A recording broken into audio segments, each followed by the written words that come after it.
Ugh, ads are such poop. Subscribe to Acast Plus now to skip ads and more for just $1 a month. Click the link in our show notes to learn how. And hey, we're on Patreon too. Your support helps cover the cost of running a podcast. For $2 a month, you can get early access to all our episodes ad-free, plus bonus episodes exclusive to Patreon subscribers only. Visit patreon.com/sacrilegious discourse to sign up now.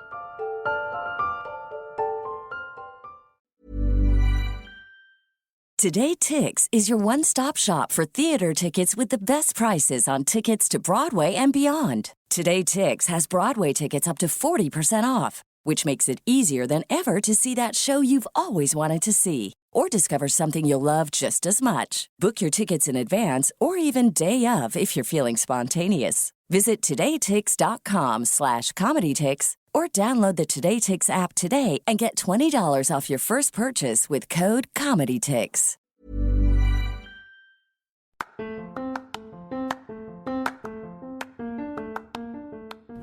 Welcome to Sacrilegious Discourse. I'm husband. And I'm wife. Together, we're reading the Bible for the very first time. We grew up without religion and wanted to know what all the fuss was about. Well, what have we learned so far? That God is a dick, and apparently some people believe in talking donkeys? We're not trying to pass ourselves off as experts. Nope, we're just reading the Bible for the first time and giving our first take reaction. If you'd like to join us in this venture, you might consider starting at episode 1. Otherwise, jump in wherever you like. All right, let's go read the Bible. Yeah, let's get to it. Husband! Wife! Do you remember what happened yesterday? Yeah, the King Eepoo had a night story, and he found out that Mordecai saved his ass from the assassins. What a nice story for him to read. Yeah, and then Haman. Hey man. He had to escort Mordecai down the street to celebrate how awesome he was.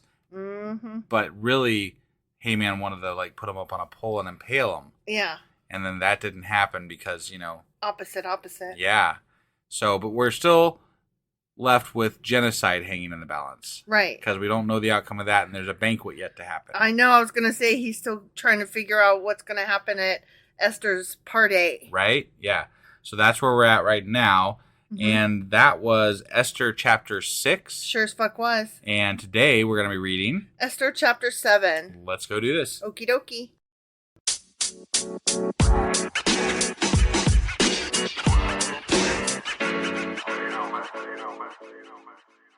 Oh, hey, we forgot to mention something in the intro. What did we forget? Well, we meant to do a Patreon shout out, and then I completely botched the shout out. You did. Yeah.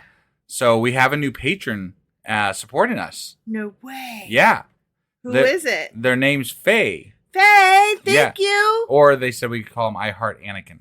Oh, okay. So, I mean... Anakin lover, right, yeah. You are awesome, and we so appreciate you. Thank you, Faye. Definitely. So that's an amazing thing, and we love it when we get new patrons because it really helps us out.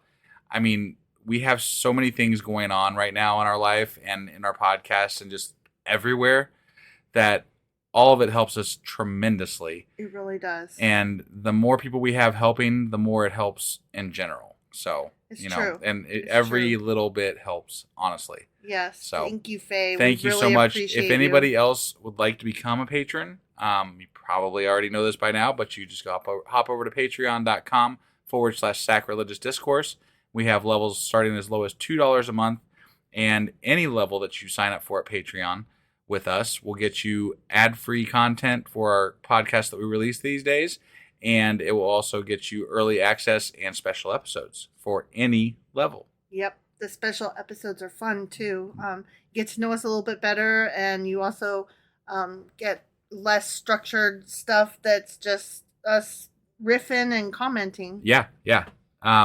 So that being said, let's go ahead and start reading Esther chapter 7. Yes, let's do that. Yeah. Okay, Esther chapter 7. Oh, something's going to happen to Haman. Oh. I really want to read this headline, but I'm not going to. Oh. I'm assuming we'll find out. It's a spoiler. Yeah, that's why we're not reading that. I know, but I saw it and I was like, oh. Okay, so the king and Haman went to Queen Esther's banquet. And as they were drinking wine on the second day, ooh, that's a long-ass banquet. Yeah. 2 days. Mm-hmm. Okay, the king again asked Queen Esther, "What the fuck's up? Why are we doing this? What is your petition? Right. Remember you touched my scepter? My scepter, just the tip. Yeah. And I gave you permission, and then you drew this out over 2 days. Yeah, and I was like, up to half the kingdom is yours. Anything you ask. Yeah. So what's your request? Stop fucking around. Let's find out what you need. Oh, and then he says it again. Even up to half the kingdom, it will be granted. Yeah. And this is not the first time I've asked you this. Yeah. So then Queen Esther answered, "If I have found favor with you, your majesty, and if it pleases you, grant me my life. This is my petition. And spare my people. This is my request.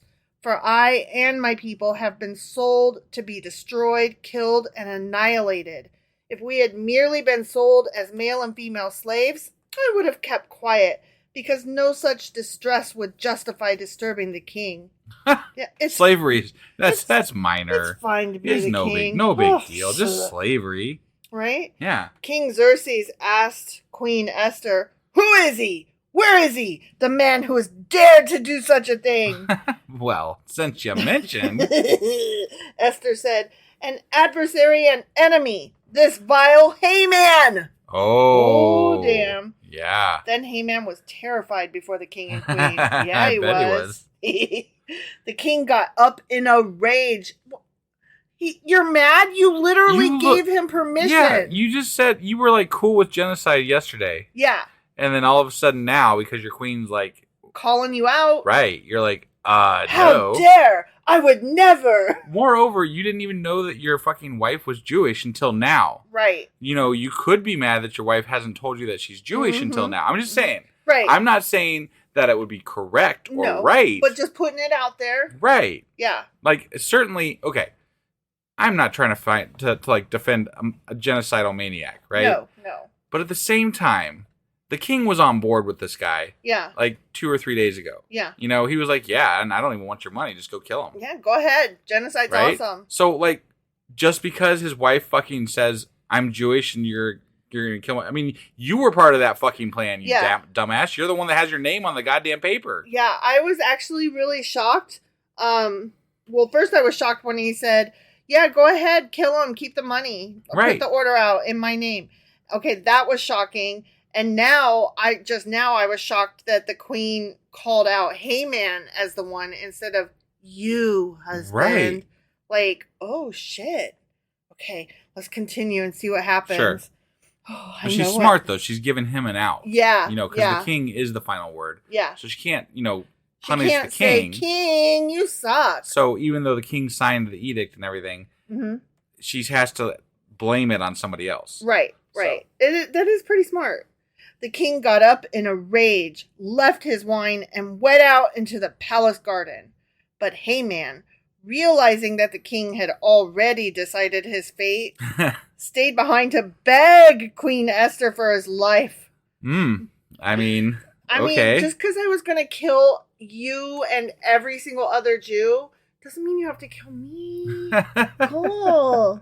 That's not fair. Right. Just as the king returned from the palace garden to the banquet hall, Haman was falling on the couch where Esther was reclining. The king exclaimed, "Will he even molest the queen while she is with me in the house?" Wow. Holy moly. Yeah. That just got spicy. Mm-hmm. As soon as the word left the king's mouth, they covered Haman's face.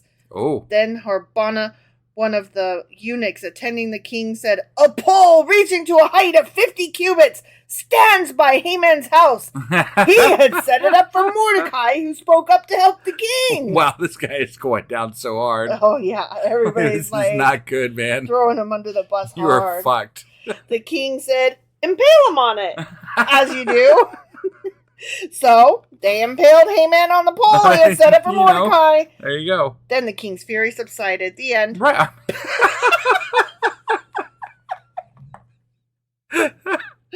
Oh, wow. I don't even...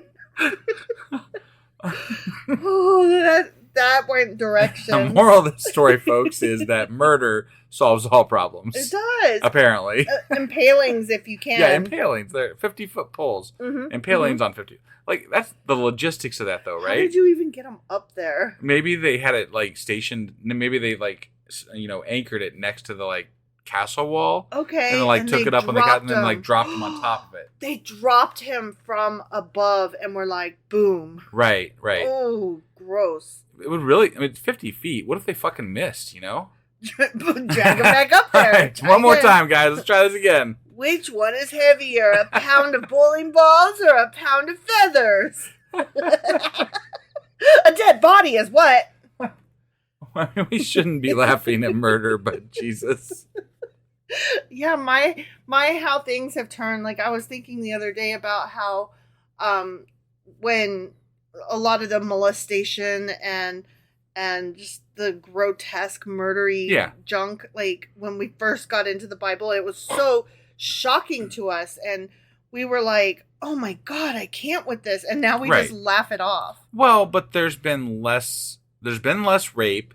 Yeah. There's been less bad things happening to women, and you know what I mean? Like, and it's mentioned. Less of it mentioned, yes. Yeah. No, I'm sorry. That was bad phrasing on my part. But I feel like they're kind of getting into more justified revenge, Okay. Like and karma, and like the story has drawn us into it to like be like, yeah, okay. I mean, he was gonna go for genocide and he was gonna kill Mordecai, right? Mm-hmm. And again, I can empathize with, hey man, a little bit, but genocide, yeah, so like I can't feel too much, pain here. No, like he was literally going to kill an entire people, right? Because he was annoyed with one guy. Yeah. Hypothetically. But I mean, this is the same book that pushes a story where if you called a guy baldy, then, right, you get mauled by bears. Yeah. Yeah. So, right. I mean. No, yeah. No, I agree. But to be fair, this is more like a collection of short stories. Right. Because they are different writers. We know this. Mm-hmm. And they were all written at different times. And this story is overall better than other stories in the Bible thus far. It really is, because I'm still curious, like, how we got 3 more chapters of this book, you guys. Yeah. Like, what the hell's gonna happen? Right. All right. Well, that was Esther chapter 7. Sure as fuck was. And tomorrow we will be back with Esther chapter 8. We'll see you then. Bye.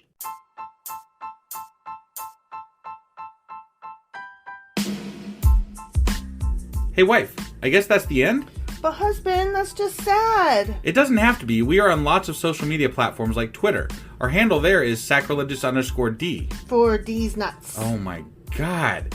Stop doing that. Anyway, we're also on Facebook, Instagram, and Pinterest. There's a link to all of our social media sites at our website. Ooh, we have a website? Yeah, it's sacrilegiousdiscourse.com, where you can also find a link to our merch shop. We have a merch shop? Yep. We have podcast-themed clothing, mugs, notebooks, and more, as well as an atheist and science-themed products. Wow, our fans should really go check that out right now. Definitely. They can get in touch with us by sending an email to sacrilegiousdiscourse@gmail.com. But before they do that, we could really use some help. Oh yeah? With what? Well, it's not free running the podcast, and we need some financial support in order to get better equipment, which will free up time so we can concentrate on our podcast and our fans. Okay, so what should they do? Head over to patreon.com/sacrilegiousdiscourse and sign up as a contributor on our podcast. Supporters there receive additional bi-weekly episodes that we record just for our Patreon members for as little as $2 a month. Also, we'd really appreciate it if you would like and subscribe on whatever platform you're using. And Apple Podcast reviews help us out tremendously. Like and subscribe. Leave an Apple review. Join us on Twitter. Support us on Patreon. That's a lot of instructions. Don't forget to say thanks. Thanks. Okay, bye.